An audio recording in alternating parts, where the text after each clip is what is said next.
That song always reminds me of the verse in Isaiah, where Isaiah is taken into a vision of being in the throne room with God.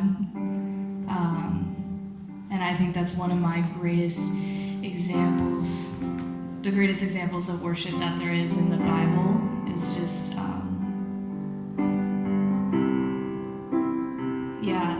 he just comes and he sees that all the angels are just like, holy, holy, holy.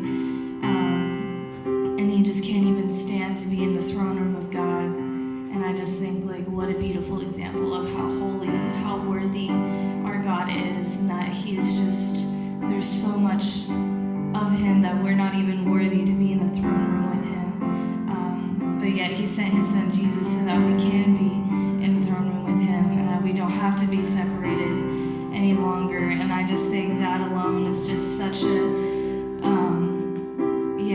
thing that needs to be worthy of worship. I don't know, like how,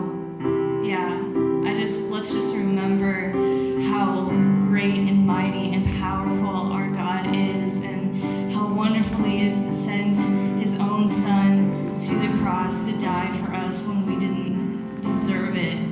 Like, who is more worthy of worship than our God? Like, I cannot think of anything more worthy of worship than a God who would sacrifice his own son for us, So, let's just sing this chorus one more time. And let's just take a moment and remember, like, who are we worshiping right now? Like, who is this great God that we are worshiping right now?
God, for you to send Jesus to die for us, Jesus. To endure that pain for our sins, Father. So we respond, God, out of this act of worship, out of this act of stepping out and devoting our time, God, to praise you, to glorify you, God, to honor you, Jesus, for what you've done for us, Father. Because you saw us as worthy, Jesus. Worthy enough to be created and to have a relationship with, Father. We give this worship to you. We give the glory to you, Jesus. Just bless this room right now, Father. Let us just know in our hearts, Father. Let us walk forward, Jesus. Every new day, God, a new song is being sung, Father. There's new revelations about you, Jesus. And we just go deeper and deeper into your love, Father, and into this life with you, Jesus. Yeah, let's. I just feel in my spirit. Let's take a time right now. Let's pray for each other. At the end of the day, the word says in Romans 12, we want to be a living sacrifice to Him. Now, what is the problem with that? Is that we live in a sinful nature, right? And by us living in a sinful nature, we're going to fail and we're going to have struggles and we're going to go through hard times in our lives. That is going to be an obstacle for that to be a living sacrifice to Him. So let's pray for each other right now. Let's just go to somebody else, maybe a Montana person, go to a person from Croatia, or it doesn't matter, but let's just pray for each other. Let's just pray for peace, just for blessing upon each other's life. Because at the end of the day, we want to be a living sacrifice and worship Him with all our hearts. So let's just take a little bit of time.